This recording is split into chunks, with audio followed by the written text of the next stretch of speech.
This is Al Greeze from Greeze Films, and you're watching Barber World TV.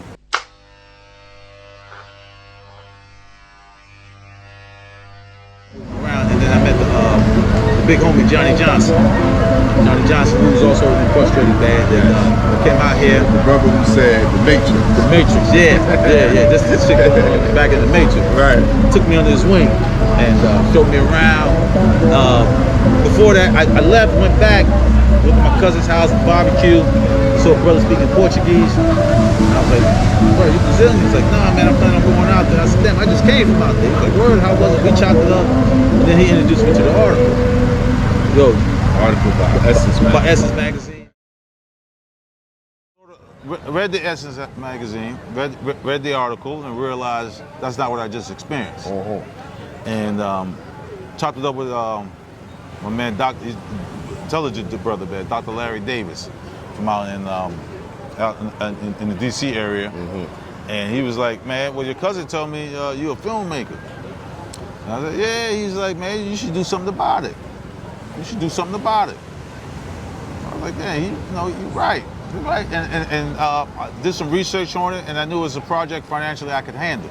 I like being productive. Right. And that's what stagnated me a little bit, because going out trying to ask somebody to fund something you want to do and not being productive slow you up. Right. And so I said, well, you know what? I like this product. I like this project. I could be productive, and it's something that related to me. Right. Because I was frustrated back in the States and dealing with certain situations and stuff, man. And dealing and dating, and they telling me, well, when you get it, when you get that Hollywood dollar, then you call me. Right. Fuck, I won't call you then. They're gonna be calling me. Yeah. Like, you got to reverse. You're gonna be calling me and shit. But I try to get you a ride on the entry level. But shit, it is what it is. Right.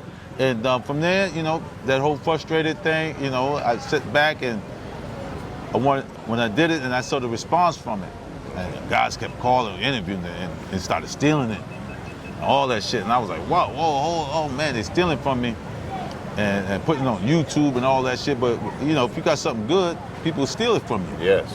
They would steal it from me. So I had to wait till Google caught up with the music industry, put pressure on them about releasing people's music, and then begin to get it to take it down. That's why I took the major hit financially, because people were bootlegging it. Right. Bootlegging it. But in hindsight, what it brought me into meeting Charles Tyler. Yeah. Tell me about Charles Tyler and your relationship. Like, he reached out to you because he was influenced by your film. Yes. And that's what led him to Brazil. Yes. From what the research I did. Yeah. And people probably think it's in the reverse, because he was so highly regarded as promoting your film and promoting Brazil to brothers in America. Yeah. He saw the film, got inspired. He was tracking me down. Anybody from social media that knew me, he was like, tell Al Greeze to call me, So people would hit me up, man. And at that time, I was trying to figure a way to stop the bleeding. Right. I'm looking at what I'm losing. You know what I mean? And trying to get control of my product. And fighting with Google, and I got to prove this shit, and send them shit, and wait for email responses. And by the time that shit happens in a 3-day span, 20 more of them popped up. You know what I mean? So you talking anywhere from 3 to 5 million views. Wow. So if I had $1 for each view, we could do the math. Shit, 50 cents. First CDs was bootleg, then DVDs got bootleg. Yeah. So even at 50 cents from there, right. you can do the math. And he kept trying to reach out to me, man, and I just wasn't in the mind state to chat with anybody, because I'm trying to figure out how to stop the bleeding, who I need to call, all this shit. And finally one day, somebody hit me. Let me call this dude. Right. Somebody from Brazil hit you. Well, John Thompson called me from Brazil, and I said, give him my number. Okay. Just tell him to call me, man. I got some shit. I don't know when I catch up with him. So John gave him my number, and he hit me. He hit me up, and I'm Charles Tyler, man. Big fan of your work. You're like yada yada yada. Where we going, dog? What we doing with this shit? I'm bleeding right now. Right. He was not knowing that he was the dude that was gonna stop the bleeding. He was like, yo, can you come do my show? What's your show? It's Charles Tyler show. Shit, call my publicist. She'll book some shit. He was like, nah, I got you on the phone. All due respect, Greeze, When's your show, man? my show's on Thursday. What time is your show? Yeah, I do the show, man. I do the show, whatever. So I kept my word, called him up, and he was like, okay, hold on 1 second, hold 1 second. Did this big, I got Al Greeze on the show. Y'all brothers, you won't believe it. Al Greeze is here. Let me patch it, man. And we might have talked for like 5 minutes. Right. And he was like, listen, the phone lines is lit up. People want to talk to you. I want you to go ahead and speak with the people. Brothers and shit want to talk. Go ahead, man. And he's called, oh man, love your film. Your film changed my life, the impact. Oh man, Greeze. And along doing the show, I realized, damn, look what I got in front of me. Fuck when I'm losing, look what I got in front of me. You know, he introduced me to my base. Right. And he said, listen, I got a group, Black Man's Option. Would you like to join the group? I said, shit, I want to join the group. Yeah. I'm getting low here. Yeah. You know what I'm saying? He's like, yo, man, I joined the group. I drove up to Philly. He lived in Philly. I drove down to Philly and spent some time with him there. We did some live shows. And it was planning, he did a beach party every year out here, and I missed it. First, so he said, yo, I got another one coming in November. I said, I'm there, we'll come out, we'll film this shit. And then I started seeing the movement.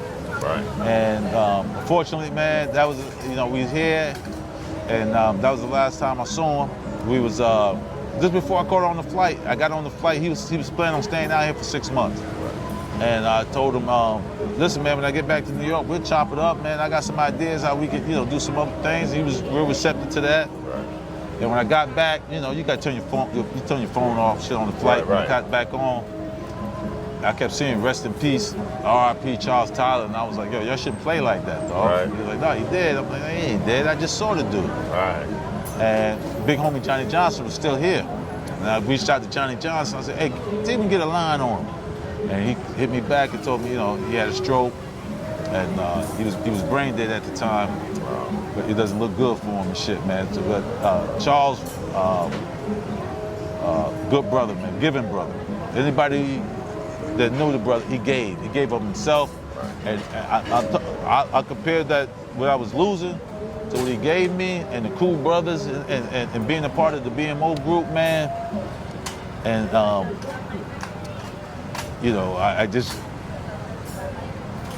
I'm just like, I couldn't give more back to him. Right.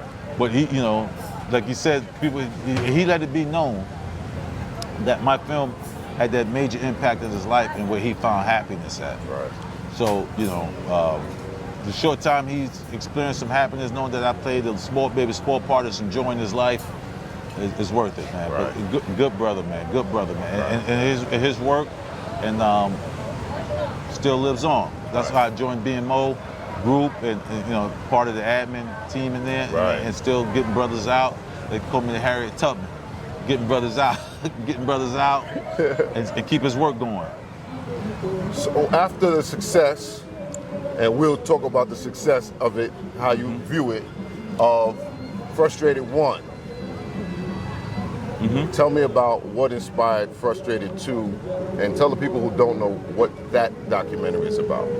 Frustrated 2 was really to educating brothers and stuff of the laws and stuff, how to avoid pitfalls in the States as it relates to child support and paternity fraud and things of that nature, and just providing some information how to avoid that stuff and understanding the law and how the law works. And what was unique about it, even myself in doing the research on that, finding out that you could be held responsible for paying child support for kids that's not yours. Yes. Legally, they get you legally through a law called equitable estoppel. That if you play daddy role, even though the relationship break up, right. the court's main concern is the relationship with the kid. Yeah. And they want to continue that or extend that.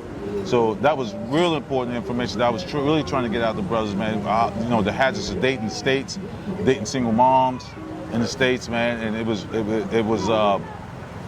well received, especially in like Facebook groups. You got Say No to Single Mom groups and shit like that, man. They would invite me on. Greeze, speak that, talk that, talk your shit. They need to hear this. My question is this. Two questions. One, what inspired that documentary, and two, Your first documentary wasn't that well received by the female portion of society in America. How was this film received in regards to men? Because this is another more or less man's topic. Yeah. So how was this one received in comparison to Frustrated One?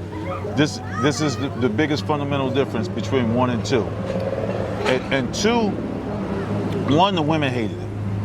Oh, you, and mind you, I had women in the film. Yes, you did. To speak their point of view. Yes, you did. So it wasn't slanted, it wasn't biased. I got their opinion, what they thought on certain topics in the film, and they relayed their feelings and their perspective on that. So I didn't get it, why they felt that it was so slanted and stuff. I said, well, she said it. That point you bringing out, this young lady said it. That point you bringing out, this young lady said it. Okay, but in 2, when you start speaking about child support and how it affect men like that, majority of these young guys come from single moms. So then you know, moms couldn't see their grandkids. Moms had to help their sons out. So they were more receptive and open to it because it was affecting them as well. Right. So when your son is being hemmed up for a kid that's not yours, and grandma knows, and this ain't my grandbaby and stuff, and my son is paying a hell of a cost for it. Right. And she had to step up and help him to avoid jail time because in certain states you don't pay child, you automatically go to jail. Yeah. And they had to step up financially and help their kids. So a lot of them was appreciative of the message I was trying to give out. Right. And it was well received by women. How did you feel about this one being well received? And did the first one not being well received by women, did it affect you in any way? No, it didn't affect me. But what I didn't like was that the fact that some of the women who understood it, where I was coming from, would remain silent. Didn't want to speak out to. Thank you. Obrigado. I didn't want to speak out against other women. This shit is foul. Right. And they would talk to me. They wanted to have private conversations. They wanted to have private conversations and stuff behind the scenes, and not have an open discussion about it. Right. So they remain private. Right. That bitch got 3 kids, and right. They want this and this and that and this and that. And you see them now begin to step up more. Right. In social media, you get women now speaking out against women for calling them out for holding them accountable. Yes. Holding them accountable and stuff. So and when I did it, it wasn't cool. It wasn't cool. But now that you go on social media, see a lot of them now speaking out against some of that stuff and holding women accountable. Yes, you do see it, and I think it was early. You started the conversation before it became a main topic. Uh-huh. So you was just really early, and when you're early, sometimes you don't get the credit, and sometimes people have to go back and give you credit later and apologize. Yeah, because you was on to something very early. That's what I'm dealing with now. Right. That's what it's cool with that because you're a trendsetter. Right. You weigh out. I saw the issues way ahead of time, and decided to address it, and it got picked up by a lot of the people doing blogs now and all that POA stuff. coaches and stuff like that. Yeah, now they want to talk to me and all that shit because they had to go back. Right. And when they went back, and then not only, what's unique about Frustrated, the series, that we provide solutions. We do our best to provide solutions, so we just don't sit up there not bashing anybody. You do the research, you look at the landscape, this is the issue. Now, where's an outlet? Where's the outlet? And one of the biggest, I believe one of the biggest ways to relieve yourself of your frustration is travel. You have to travel, man. You have to see how other cultures, and what's unique about Brazil, we here in Brazil. Yeah, as far as melanated people. Brazil has the largest population of Africans outside of Africa. Correct. So when you come out here and you travel and you move around here and get out to the tourist areas and stuff, you see us. Right. You see us. You're like, wow. Yes. Wow. And I like the way the chicks rock their natural afro with little curls on and stuff. Afro puffs, curly and weave hair. is not a big weaving and all that shit is not a big deal out here.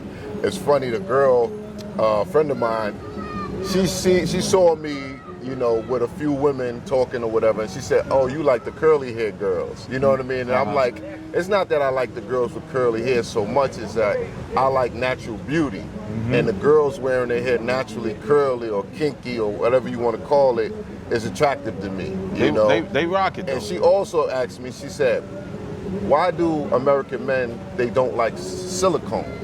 And I said, black American men like natural women. You know what I mean? She was like, and she found that amazing too because she's from Sao Paulo, and silicone is bigger there in that city. But it's also Sao Paulo is more European too than and Japanese. Rio, right, and Salvador per se. So I definitely feel you on that. And in regards to traveling, expanding your mind and opening you up, your series number 2, Frustrated 2, that's one thing. I have friends that can't travel with me now because of child support and they revoked their passport. Yeah. Which is odd that something we're talking about and you made a documentary about and where we are today, some guys that are watching this are affected by that same system. Oh, man, I received all kind of DMs and messages and stuff. Dudes hollering like, yo, they got me like this, you know, what information you can give me. And it's sad because the only information really I can give anybody is the best way to beat that system is to stay out of that system. Yeah. Once they got you in that system, man, and you know, you pretty much done for 18 to 21 years. Yeah. And it doesn't go away because the kid turns 18 or 21 and you say, oh, I'm done, I ain't got to do it no more. You still have to continue, especially if you're in the rears. Right. The rears don't go away. Right. And it's a system designed that way under the Title 4D program, that the states get matching funds. So if anybody told you, yo, whatever you do, I'm gonna match your work. Right. I'm gonna give you the same kind of money you get on your own. Yeah. Shit, you're going hard in the paint. That's like your that's the ultimate incentive. That's like your retirement fund. Yeah, you know what I'm saying? oh, you gonna match it? That's your 401k. And they do that, and they use their funds to help keep welfare under control. Yes. A lot of dudes don't understand that. So when you, especially if you see a single chick out there, she got a kid, oh, she cool, she mad, whatever, just realize that if that relationship fails, that you could still be held responsible for somebody else's kids, especially if she got multiple children. On the hook. And I see the brothers get so frustrated, no pun intended, because it's unfair. But it's not about it being fair or unfair. Right. It's about the laws that they put in place to set you up in that trap. It's all about economics. Yeah. It's all revenue driven. Yes. They don't give a damn about it being fair. They look at it this way. We have to keep welfare under control, the entitlement programs under control. Somebody has to pay for it. That's right. Who's going to pay for it? Right. Who has the most money in the States? Right. Men do. Right. So you got to go get the money from the men. Right. Now you'll hear there's cases where women have to pay, and you see how volatile they get. I remember when Halle Berry had to pay. Was it Star Jones? Mary J. Mary Tony J. Braxton. Yeah. Tony Braxton got on TV calling her husband all kind of bitches and shit. Yeah. Why? This is the law. Yeah. It's the law. Yeah. You knew he had kids before you fuck with him. And I don't remember the lawyer's name, but it's a female lawyer, sister. She wrote a book about that. And she did like a barbershop tour. And she came by my barbershops and she told us about her book, and we sold her books in the shop that gave all that information. She wrote the book for fathers. Uh-huh. You know, I forget the name of the book, but she wrote it for fathers to let brothers know, like, listen, don't get trapped up in this system. And I remember her explaining that title in regards to if you could be with a woman and it's not your child, and after a certain amount of period of time, you could still be on the hook for child support. I remember her saying that, and a lot of the brothers was blown away because they didn't know nothing about that. Yeah. It was something that wasn't widely spread. And when I got the same response, and when I was doing interviews and whatever, people would call up there and say, I'm lying. That ain't true. Listen, bro, I'll give you the information. You can take it or leave it. Here's the program. This is what the law is under. Equitable estoppel. Go do the research. Look it up for yourself. Right. They're like, for real? I'm dating a chick with 3 kids right now. Well, you know, you take it or leave it, bro. Right. You can take it or leave it, but if all out fails, you could be on the hook for that. You take little man, go get a haircut. Take little man while she got to go do some stuff. Or the little girl, you say, I got it, baby. Go ahead, handle your business. Right. You on the hook. Right. You on the hook. So I just try to educate brothers and Frustrated too, how to avoid those kind of pitfalls so you can get out in the world and travel. And one more thing, I don't mean to cut you off too, because you know I'm not knocking the LGBTQ community and shit like that, but a lot of them, you know, still want kids, and a lot of them can't afford to go to those sperm banks to get those kids because you got to pay. They got to pay to go to them sperm banks, and even if it doesn't take the first time, the second time, right, you got to pay. Right. So a lot of them recruit and go out and find brothers and ask them, you know, listen, you know, we're trying to have a kid. Can you help being part of the process? And my man did it. My man decided he wanted to be a nice guy. He did it, and now he on the hook for 84 grand. 84 grand. They locked him up. He lost his job. They moved back. Donated sperm, and then she wanted him to pay child support.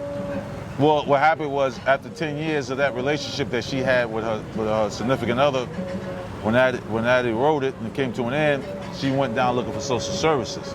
And they was more intrigued, like, who helped do this? Right. So, well, me and my partner said, no, she didn't help you do that. Who helps you do that? Right. She said, well, you know, she gave his name, and he was like, I ain't heard from you in 12 years. Wow. What you talking about? You know, click, hang the phone up. Because you're not going to get social services until you give it up. Right. So he's like, well, we glad, you know, they put the check, and what you need is right here in front. All we need is a name right here. Right. We just need a name. Damn. And she gave up the name, and I know where he lived. And they came to his house and got him.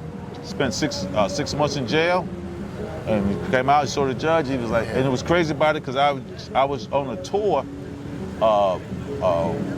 had viewings for Frustrated too. So I was in D.C. at the time doing it at the theater over there, and his mom's called me. We childhood friends. She was like, "Yo, Phil," I didn't mean it, but she told me my man was, you know, he got caught up in the situation. How could, you know, because again it affected her. Right. I have to help my son. My son is jammed up, and I can go get him a lawyer. I told him, he don't need a lawyer. Right? He passed that. Right. He passed that because he's in jail because failing to adhere to the judge's instructions. Okay. That's how they get it. They can't lock you up for not paying debt. Right. They lock you up because I gave you an instruction and you failed to adhere to it. Right. And they get locked up. So when he come out, the judge going to admonish him again. I need that $84,000. Whatever money you was talking about giving for a lawyer, you put that money in good faith towards that debt. Put that money towards that debt. So she had 10 racks. So she was like, well, listen, you know. His lawyer argued, you know, he was unaware of the circumstances, how, you know, he would be responsible for that. He doesn't have, but we're going to, in good faith, we're going to start off with the 10 grand. Right. And, you know, he's going to work and be on a certain payroll. So his life right now, because he's in his mid-40s, he's done. Right. He got an $84,000 tab, damn near a house somewhere. Right. That he's paying on, still got to maintain himself. And that's going to go on for the next, I don't know what the number they set it at, but you look at another 20 years you're on the line for. So to get married in America and have children in America can be dangerous. Basically, you know. Dangerous. The stories you hear, no, it is dangerous. It'd be horrific, man. Yeah, you know, so, and which you mentioned in the movie, and it seems like the movie Claudine set this whole thing up. Like, it told that story early on, how you heard stories about how they hid the men and the men couldn't be in the house. And well, you know, growing up in New York, I grew up in a 2-family house. Right. My mom and pop stayed a lot till my pops passed away. Mm-hmm. So my pops was always there, my mom was always there. But you know, living in New York, you know, growing up, you know, you seen witness certain situations, especially single moms and stuff. You know what I mean? And, you know, the way they maneuver, a little bit different and shit. You're like, you know, not understanding it back then. Like, what y'all doing? Nah, you gotta keep that over there. You know, people coming by and shit. You know what I mean? You know, those social workers. Like, which one of y'all hiding stuff? Yeah, which one of y'all bad or which one of y'all crazy as shit, man? So you never knew that shit, but you know, it is what it is. But I grew up witnessing that kind of stuff. Right. Yeah. So I noticed the quality of Frustrated 2 from Frustrated 1 made a big jump. and the production, Well, and the video, and everything about it, the research. You had somebody, what do you call it? narrated. Narration. Yeah. Had Tell me about that, and what was that? Just natural progression and growth, or was you so critical about the first one? You was like, I'm going to do it this way. Well, I was real critical of the first one because when it came out to Brazil, we had the guerrilla film. Yes. You know, you ain't got the budget for permits and all this shit, so we had the guerrilla film. Right. And when you guerrilla film, you don't have time to scout locations. You got to get it in and get it out. Right. Plus, I was dealing with brothers at the time who were down here who was in transit on vacation. So if as you said, they were willing to interview you, you couldn't take the risk that, okay, we're gonna set it up. These brothers was moving. I'm ready right now. Okay, I'll be over there in 10 minutes. But I'm just saying, these brothers was out here enjoying themselves. Right. They were moving, so we couldn't take the risk of letting them go once you got them. Right. That's how I told you. I'm extending my stay. We're gonna get this interview, player. We're gonna get it. But these guys, you know, they had their itinerary stuff set up, so they tell you, I got a flight. You're gonna pay for, for me to rebook my flight and all this stuff there. So I was fortunate, man, and blessed enough that one of the cornerstone restaurants here, Mia Pataka, my man let me come in. He let me film. He told me I could move tables around, I could do anything I wanted, but I could not turn off the soccer game. Right. They love soccer. Right. I couldn't turn the soccer game off, and it was going on during their playoffs and stuff. Man. So the ambient noise and all that stuff behind it, frustrated. One almost didn't get released because I felt that strongly about some of the technical errors in it. Right. And my brother was the one, man, who was like, man, if you don't release this, I'm gonna beat your ass. My brother was on me. Sometimes we need that little kick in the ass, you know. But I was like, man, it's got this, it's got you don't see what I see. He said, but you don't see what I see. I'm looking at content. Exactly. I'm looking at what's being said and what's being heard, and that shit is powerful. Content is king. Yeah. You could always, it's like having a fancy restaurant and a bad chef. Yeah. You could have a hole in the wall and a great chef, and people gonna line up down the block. Yes. If you got a fancy restaurant and terrible food, that's what I found out. Yes. That's what I found out. So in Frustrated 2, it was more that we had more because Frustrated 2 was shot mostly in the States. Right. Okay. It was an American issue, so we stayed in the States. Mm-hmm. And 1 we came out here, and then we went back to the States. So you seen the big contrast of the American stuff that we shot versus the Brazilian stuff that we shot. You see a huge contrast in that.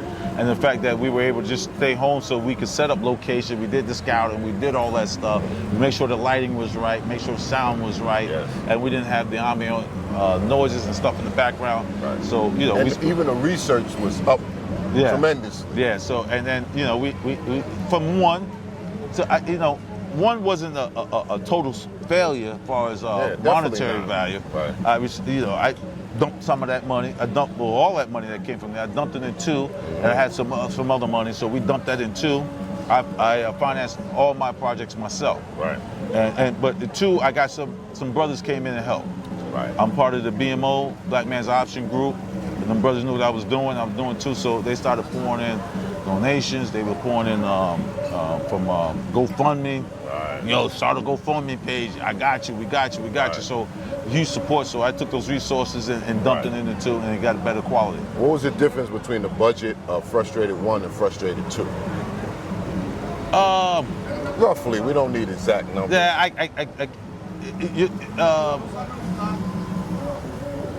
The biggest expense I had in Frustrated 1 was I brought dudes out here with me to film. Okay. So it's not a one-man crew. Right. So I had like 3 guys out here with me, and I had to pay for their stay, their flights, I had to feed them, all that stuff. Extracurricular activities was on them, but everything else that I took care of myself. Right. And so that was basically the biggest expense I had in the budget was flying them out. Right. Guerrilla filming, you ain't paying nobody for locations and all that stuff. And I was lucky to get the firemen that came out there with me. I paid for the food and stuff. So in the States, the budget dropped tremendously, but in the States, it dropped a lot, but I spent more as far as production, the quality and stuff. Right. So I would say roughly maybe between, you're talking thousands of dollars. Right. It's different because, I don't pay myself. Right. I pay my assistant, I paid researchers, I paid more, the money went that way. Right. So to make sure I understood what I was talking about. What year did Frustrated 2 come out? Oh man, 217, 215, 215, somewhere around. How many years was that from 1? Maybe five years. Okay. Five years. So now let's talk about 3.